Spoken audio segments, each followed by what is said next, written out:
araw na ito ay matutunghayan niyo po ang inspiring na kwento ni na Kuya Curly at Ate Sara. Lumaki po sila sa hirap, pero dahil naging matagumpay ang kanilang negosyo, itinuturing na silang mga bilyonaryo. Paano ba nila ito nagawa?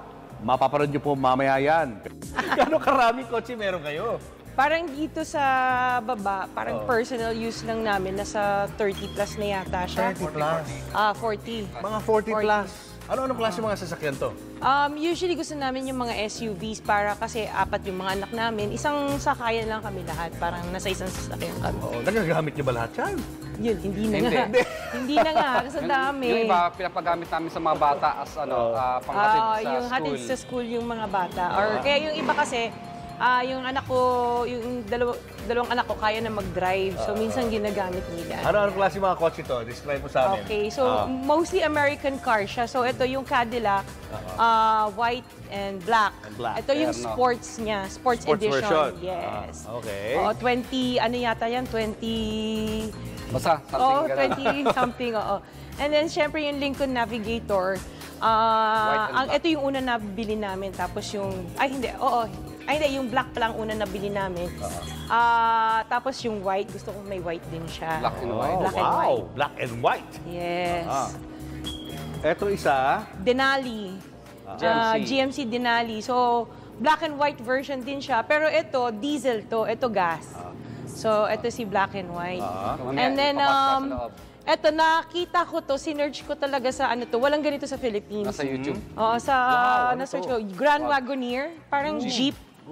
So, wala siya dito, walang ganito sa Manila. May isa yata kumuha, pero nag-iisa lang itong kulay na to. Galing saan to?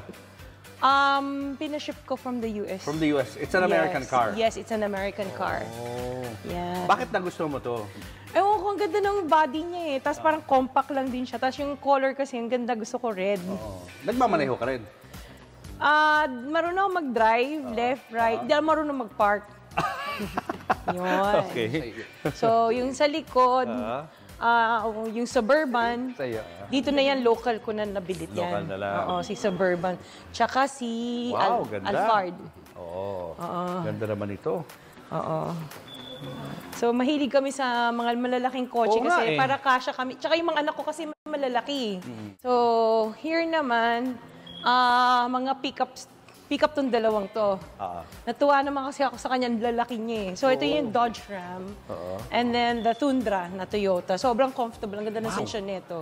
Imported din to, no? Yes. Parang walang ganito rito, no? Pilipinas. And the color red itself. Kasi bihira yung red na color nito. Nice. And then the Toyota Sequoia. This is the TRD Pro. So more sports, tapos ito yung Capstone, yung high-end niya. High-end version. And then ito sa mga unang sasakyan na na-purchase namin, yung X5, tsaka yung F-Pace na Jaguar.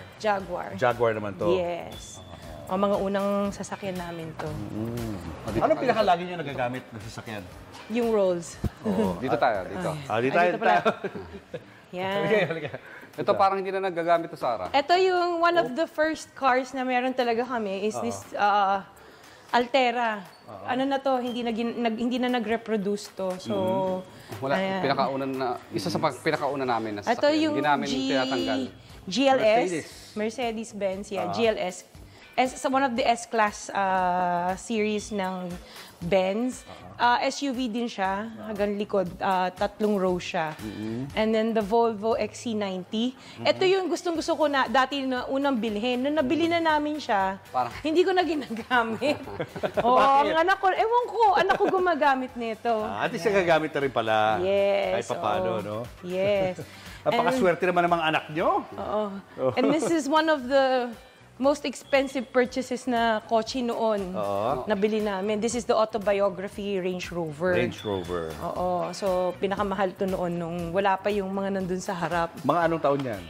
2020? 2020. Yes. Ito bago na. The Evoque. Oo. Gusto ko sana maliit lang. Tsaka yung kulay niya kasi gusto ko red.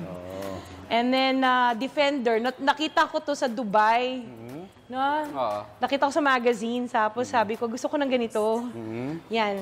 Hinintay namin dumating yung long wheelbase. Kasi 3 rows siya. Usually yung Defender niya is the small compact one. Yes, ito yung mas malaking version. Yes. Oo, para kasya kaming Land Rover. lahat. And then we have yung LM, yung Lexus na kakambal niya si Alphard. The higher end of Medyo hawig nga, no? Yes, the higher end of the Alphard. Pero Lexus ang ano niya. Lexus. And of course, yung LC2. Land Mga luma na. Yes.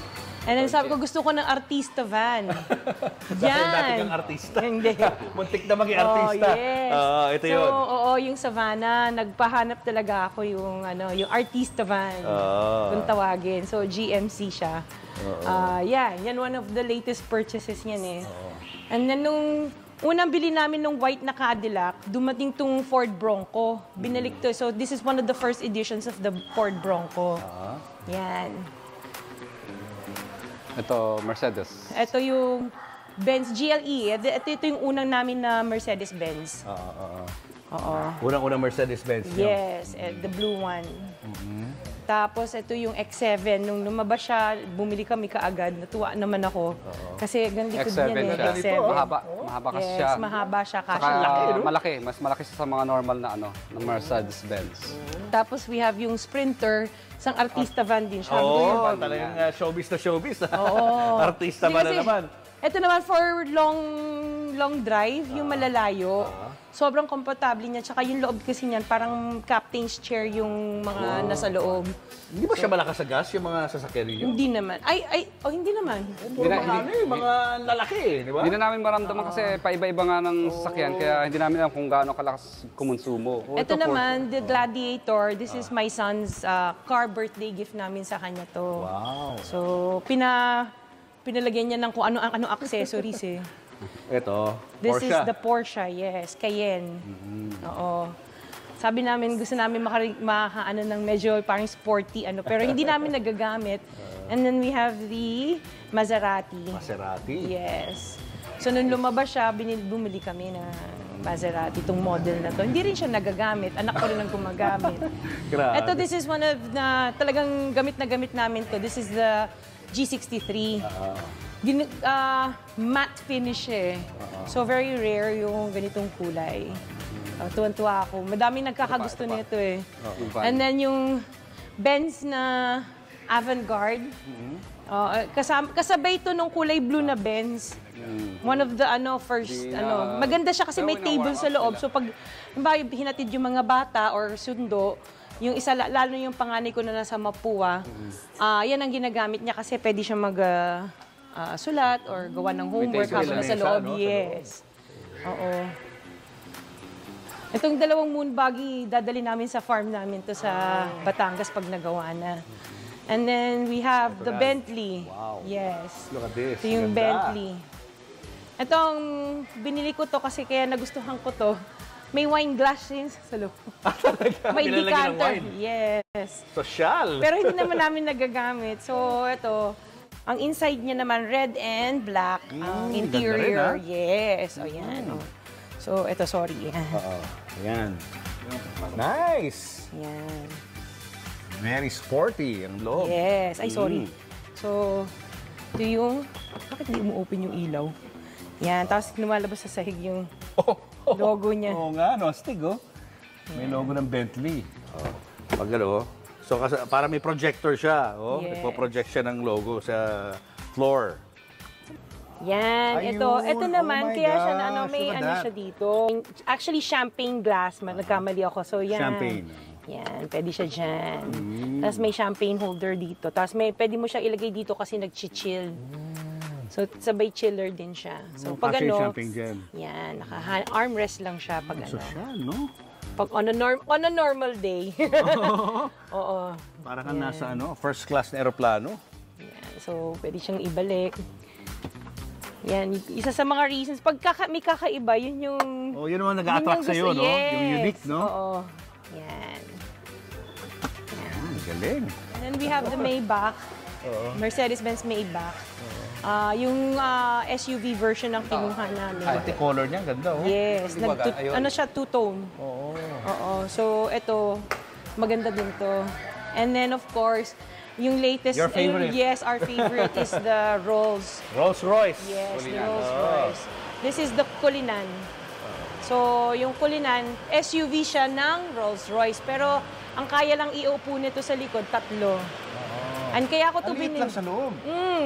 Malaki-malaki siya. Kasi parang... For comfort siya eh.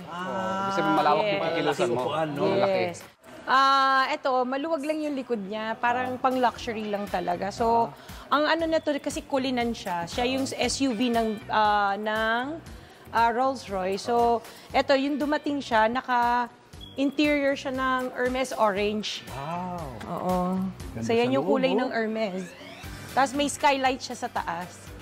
Parang may mga stars. Yes. Oh my God. Parang limo, no? Yes. Oo. Tapos ang doors niya pa ganyan. So, pa-open siya pa ganyan din. So, kaya mo to kinuha dahil... Kasi ito, may payong, oh. Natutuwa ako sa payong. Paano ba Tuwa siya ito? sa payong. Ayan. Pero hindi ko pinagagamit yung payong na to. Hindi pwedeng gamitin. Oo, kasi mahal yung payong. Oo. Ayan. Ganda So, ito na. yung payong niya. So, tig-isang payong yan. Yes, on both sides. Ayun. So, yan yung Okay. feature niyang rolls na kaya ako siya nabili kasi tuwa ako sa payong Tingnan siya. natin kung gaano kaluwag. Ayun. Uy, maluwag nga. Laki ng legroom. Yes. Very comfortable sa loob. Tapos, meron pa siyang... Ano ba to? Yung table niya. And may TV din siya. Yan. Yan yung ano nito. Features nitong Cullinan. Magkano naman yung ganyan? Aha! Pagdating naman sa business, anong naitutulong nito pag nakitang marami kayong mga sasakyan? Yun nga, yung sa business side, syempre, your clients come here and nakita nila, pagpasok, pag nagpa-park sila dito, ang dami yung gandang ng kotse, kanino yan? Sa amin lahat yan yung luxury car. So, they know that we have the capacity to execute a project. Parang ito, parang part of our resume. Kumbaga, pag nag-a-apply ng trabaho na ikaw kaya mo, may abilidad ka na gumawa na kasi may mga ganito kang sasakyan. Hindi siya, parang kasi sabi nila pag bumili ka ng kotse, parang expense masyado, tapos nagde-depreciate lang naman yan. Pero especially with these cars, yung ganito, itong dalawa, ito, alam ko mas tumataas ang presyo nila as time goes by. Saka nagagamit nyo nga rin sa inyong business, no? Yes, sobra.